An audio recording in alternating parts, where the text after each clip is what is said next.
Learn the most advanced recruiting techniques. Land the most desirable talent. Launch your company towards massive success. This is the Higher Power Radio Show with Rick Girard. All right, we're having another battle today, the public sector versus the private sector. Startups. So we're putting the gloves on. We're having an epic showdown today. We're going to settle our differences and find out what's the better career option. So let's see who comes out victorious. My name is Rick Girard, and welcome to the Higher Power Radio Show. Our mission is to share insights from top-performing entrepreneurs and industry experts and provide proven tactical solutions to solve your company's toughest hiring challenges. Today, our guest is Brenda Diederichs, the Chief Human Resources Officer for the County of Orange. Brenda earned her law degree from Loyola Law School and practiced labor and employment law. She opened up her own firm in 2007, which she operated until returning to the public service in 2014. Brenda now resides as the Chief Human Resources Officer for the County of Orange. Brenda, welcome to the Higher Power Radio Show today. Rick, it's a pleasure to be here. Thank you for having us. Oh, absolutely. All right, so we're going to have some fun today. We attempted this battle kind of show a couple weeks ago, and as our producer Paul told me, it was pretty miserable and we were dancing around. So let's take off the gloves and see if we can figure out what the best option is for people. Great. We're up for the challenge. All right, cool. So this fight's going to be 3 rounds in the undisputed championship of the radio station today. Round 1, Brenda is going to basically bash up the logic behind joining a startup. Round 2, I'm going to clobber the public sector. And then round 3, we're going to go to blow with counterpunches and see who comes out victorious. All right, so I'm going to let you start first. You throw your jabs first. Brenda, why do you think it might be silly to work for a startup? Well, let's get to the bottom of what a startup really is. It's a business that hasn't really grown footing, foundation. It's in its imagination phase. And in government, we have stability. We have a way that people can explore all kinds of scientific and exploratory kinds of careers and still have their job.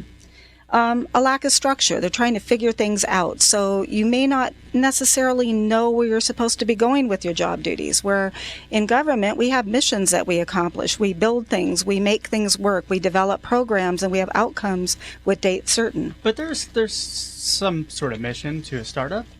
There Some is. resemblance of one?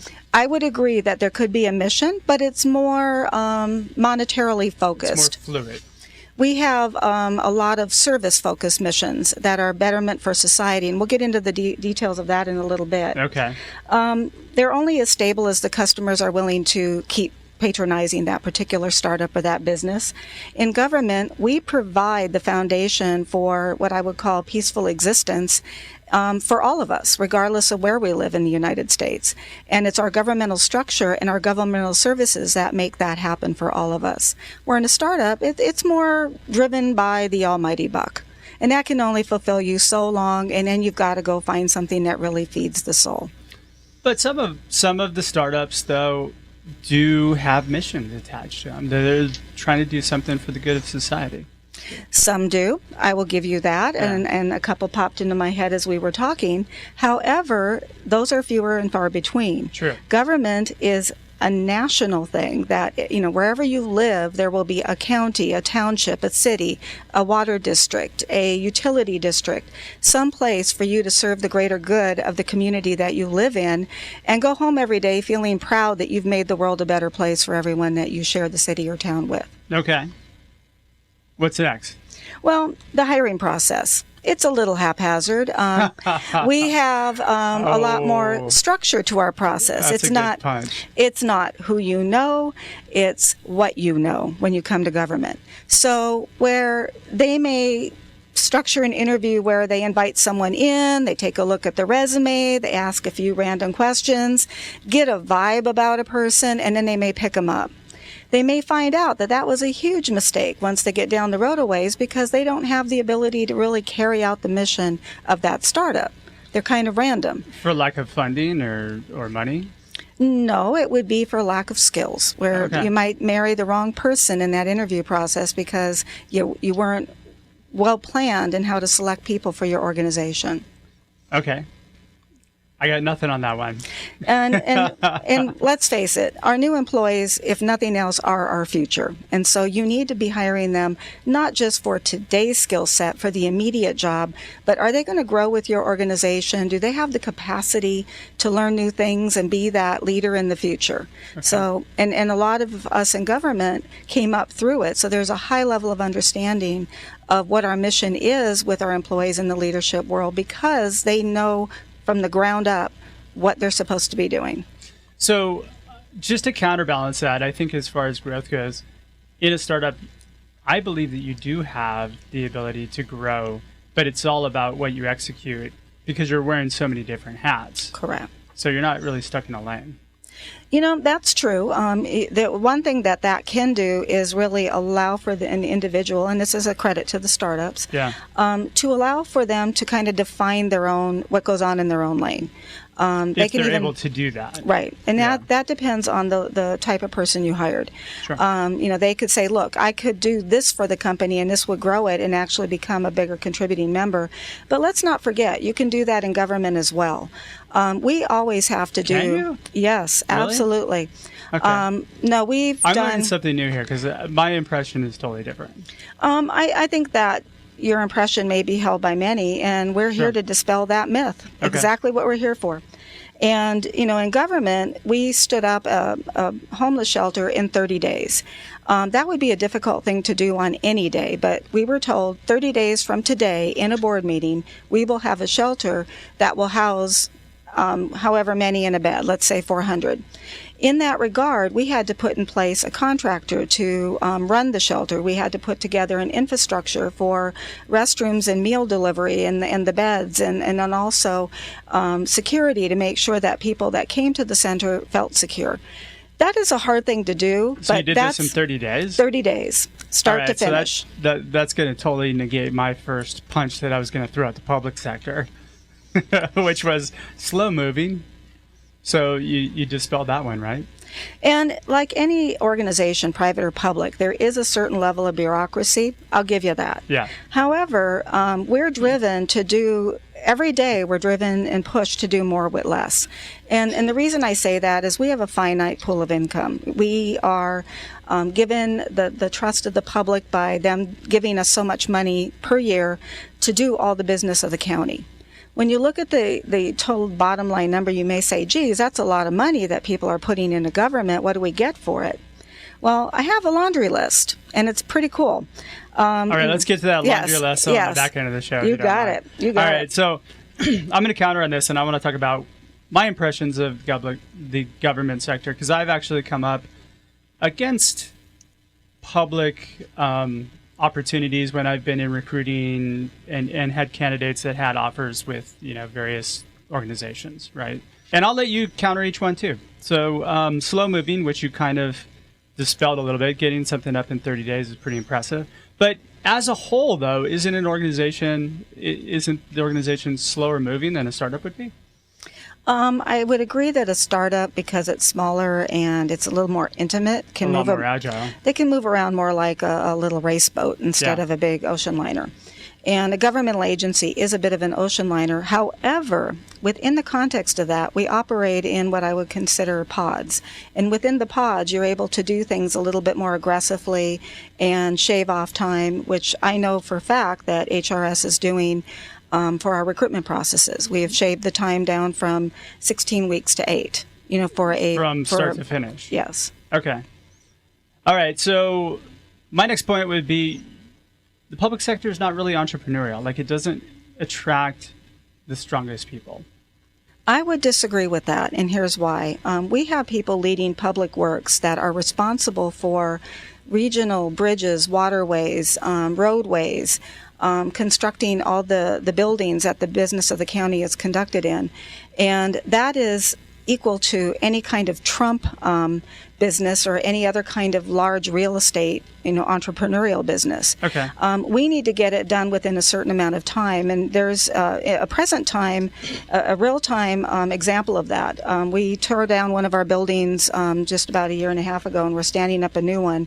And we work with our contracts to make sure that there's incentives in the contract to get them done either on time or ahead of time.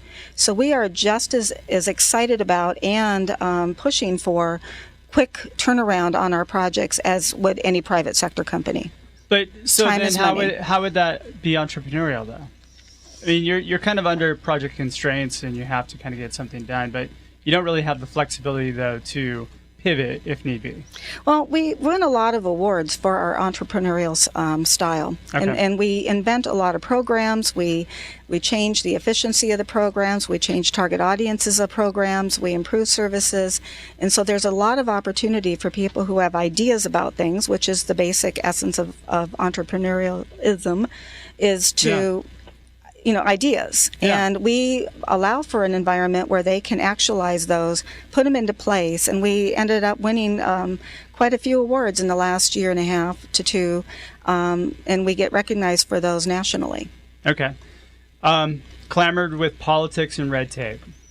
Well, in the private sector, you have a board of directors. And the board of directors are going to have an interest on things and a focus, and in your body of the organization is going to have to respond accordingly. But it's also more about execution. It may be.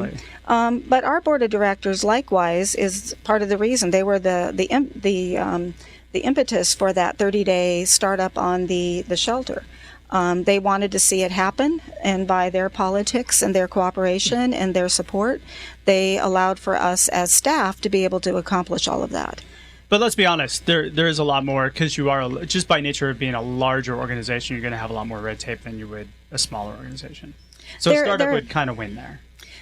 In that regard, yes. You could make a decision on the fly in a conference room at a startup or even in the hallway. Yeah. Where in government, we do have certain requirements, and they're safeguards to protect the public money. So none of us go off on a crazy lark or idea, and there's no accountability for the outcome of that idea. Okay. I have two more, and then we're going to go to a quick break. Mediocre pay. What I found in our department does the salary surveys, and I keep track of salaries both for public and private. And the County of Orange and most governmental agencies in the region pay very well compared to private as well. Now, we're not going to beat the owners of the company or the employees that are invested with stock options in a very, very successful company. We can't beat that, but we're not trying to. Yeah. We're in a different space. Yeah, and even with the startup, though, that's something that I think is the lure from those startups, is that, hey, you have the ability to get stock options. Mm-hmm. And for some reason, a lot of people are drawn to that. I think the more entrepreneurial spirits tend to be drawn to that. All right, and then my last point that I want to get to before we go to a break is government's just not sexy. I mean, unless, for example, you're a police officer or a firefighter and you're on a calendar, but for the most part, it's just not a calendar. There are none of ours on that, I'm sure. Yeah. You never know. But I mean, it's for some reason, it's just not as sexy as being in a startup. I think in many ways it's more so. All those TV shows that we enjoy, the DA shows, the public defender shows, are governmental activities. Those are jobs in the government. Sure. Those jobs about crime scene investigation, those are all government jobs. Those jobs about preventing the plagues and different illnesses that can just ruin our society, take us all down in one big fell swoop, one after the other. Those movies and those TV shows are derived from what we do at the county. We protect public safety. We make sure our beach water is safe to step into, and we don't go home and die that night because some parasite took us over. But is that sexy? It takes, they make movies out of it. They do TV shows out of it. Sexy enough for me. All right. Yeah. All right. We'll agree to disagree on that one. Okay. All right. So we're talking to Brenda Diederichs, the Chief Human Resources Officer for the County of Orange. We're going to take a quick break, and when we come back, we're going to put this fight to rest. Be right back. You're listening to Higher Power with Rick Girard, giving you access to recruiting techniques that will help you hire key talent to build your company towards real success. Rick is a recruiting executive and entrepreneur who's been successfully recruiting in the aggressive Silicon Valley technology landscape for the past 2 decades. After a very successful stint at Apogee, he founded Stride Search in 2012. Based on a lean efficiency model, Stride has uniquely positioned itself as a leader in retained search for the most critical talent hires within a small organization. Whether you're a startup executive or recruiting professional, by listening to Higher Power with Rick Girard, you will walk away with skills to help you attract and hire great talent. Now back to Higher Power with Rick Girard. Marketing. There's a little bit of a gap there. Welcome back to the Higher Power Radio Show. I'm your host, Rick Girard, and our guest today is Brenda Diederichs, the Chief Human Resources Officer of County of Orange. So far I've been taking some pretty good punches, although I have to say I won a couple. Anyway, so now we're going to throw out counterpunches. We're going to talk about kind of the closing argument evidence. So will there be a knockout punch? I don't know. So let's go head to head. Pace. Let's talk about pace, because I feel like I think startups have you beat because they happen much quicker. Things happen much quicker. Decisions are made and are able to pivot at a much faster pace.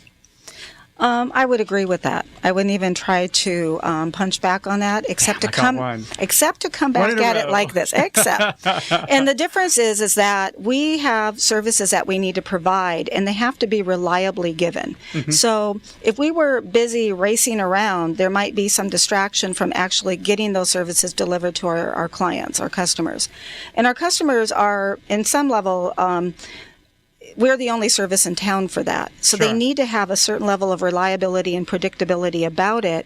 Where do I get it? What will it be? And what are the rules about it? So that needs to happen for it to be well accomplished. Man, you really put your litigation shoes on today. I got to say, good job.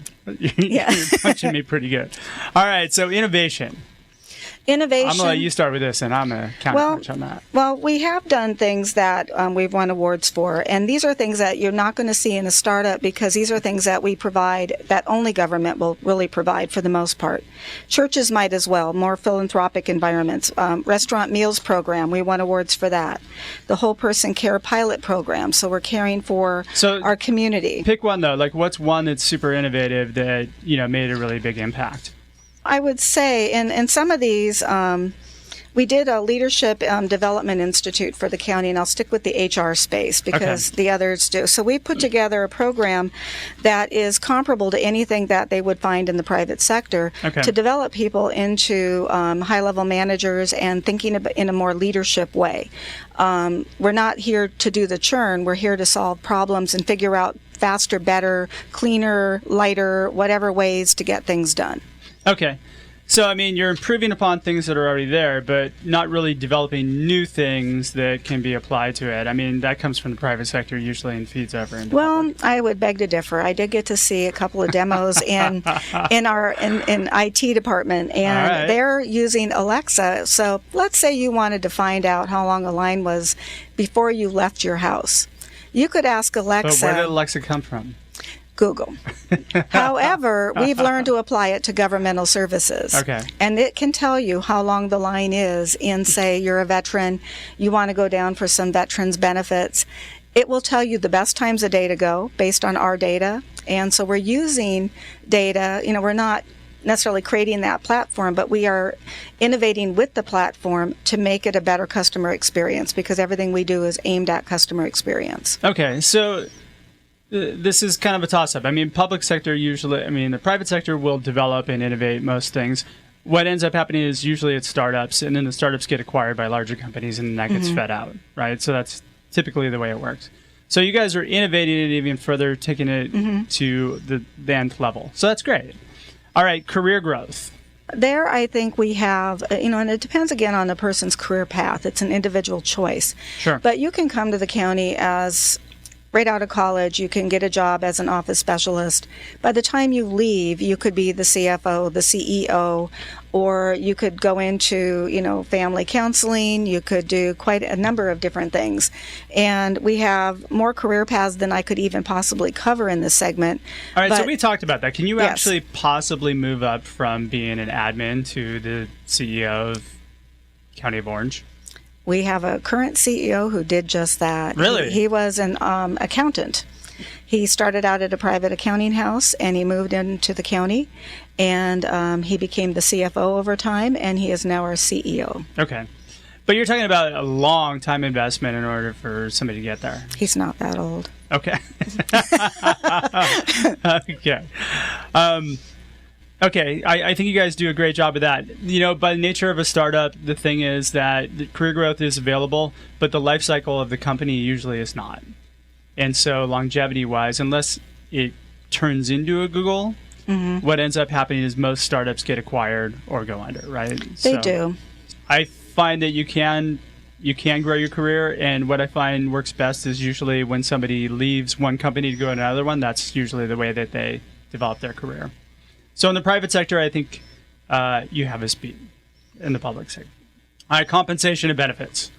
Compensation, in a long time back, there was this belief that we paid a little bit less, but we had better benefits. Well, there's the belief that you guys are under pretty strict budgetary constraints, right? That's true. But on the other hand, in order to attract people to be able to carry out our service delivery, we need to be in the market. Yeah.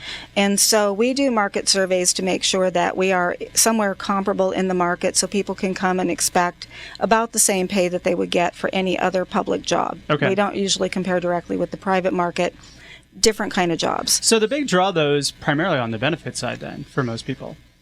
I would say that our retirement is really lucrative because what you have is two retirement systems, basically. You have the one that you would find in private sector where you can put your money away and maybe your employer pays some too. And you stock that up over the lifetime of your career and you have that. We get to do that as well. Okay. But on top of that, you have what we call a public retirement system, and we pay into that as does the employer. And that is also there when you hit your retirement years. So we basically have two different ways that we're funding our retirement, where in private sector it's typically one. Okay, so I'm going to call this one a draw, and here's why. I think that long-term long-term benefits and compensation, you have private sector beat hands down. But short-term, which is what most millennials are concerned about, is what's going to happen next in the next 3 years. They don't tend to look at that far off. Right, it's kind of more of a short-term. It's kind of more of a short-term play. I think you're right about maybe the physical retirement thoughts. Yeah. I think where we might grab their attention is if they have ambitions to pursue further education. We have $3,000 a year to help out, and we also have engaged in partnerships with the nonprofit and public colleges in the region to supplement their employment. Back punches. I love it. Yeah, and they love that because they can get their education mostly paid for and go on and get that master's or that PhD. I have a PhD candidate in my office taking advantage of that very program. Okay. So let's say startups are just sexier. They may be cute. But cute doesn't last, Rick. We know that. Yeah. We grow up. Yeah. I mean, come on. They're just sexier. The notion of them. All right, I won that one. But they may make TV shows out of them, but I don't remember there was a movie about Google once. I think there's one Steve TV Jobs. There's one TV show that I think that's on HBO right now. That's Silicon Valley, which kind of is about startups, or at least tech ones. A whole lot of government shows, though, right? Yeah. Yeah, you got me beat on that one. Yeah. I didn't even think about that. Yeah. Yeah. All right, well, and they're sexy. Like, if you're like an FBI agent, that's cool, right? It is. You get to find out really crazy things about other people, I'm losing this fight. And then stop them from hurting the rest of us. It's amazing. All right, I'm losing this fight. All Okay. right, engagement. And when I talk about engagement, and I don't think I brought this up before, I think that startups do a much better job of people buying into the concept of who they are and what their mission is than the government does. I can't speak for the personal attachment that the folks going into startups feel, but I can tell you about the attachment that I know the government workers feel. We know that we stand between people and death. We know that we stand between people and hunger. We know that we stand between their safety and just chaos. And if it weren't for the governmental structure, our lives would be remarkably different. And it allows us to enjoy beaches, parks, and safety and not be just overrun by crazy people. Okay. Because we have people there to protect us from others that might bring harm. But more importantly, we make sure that our food, our ocean waters, our environment, diseases, we protect everybody without them even knowing it. People go to sleep every night not even knowing what to appreciate government for. And then you brought up earlier the interview process, because that was a big thing for you. And this being a show on hiring. Correct. I'm going to say that here's what startups really do a great job of doing, is attracting people. Mm-hmm. Now, before you throw like a big punch on this one, because I know you have process and I don't. So most startups do not, and this is where most startups fail. Now, I'm going to say most startups that I work with have process. So, all right, so I'm going to let you kind of throw that punch right now. One of the things that government does really well is make sure that we hire people not for who they know, but for what they know. Sure. And so we have processes that make it equal for everybody. So we vet them through very specific interview processes. We give them the questions as they come in, because so you prep people. We allow them to see questions and get themselves organized so they come in and have a successful interview. Okay. Again, it's not to trick them or make them uncomfortable or foible during the interview. It's to make them successful. Yeah. And okay. to share what they know. If they make it through that qualified interview process, then they can go to a hire interview or a selection interview.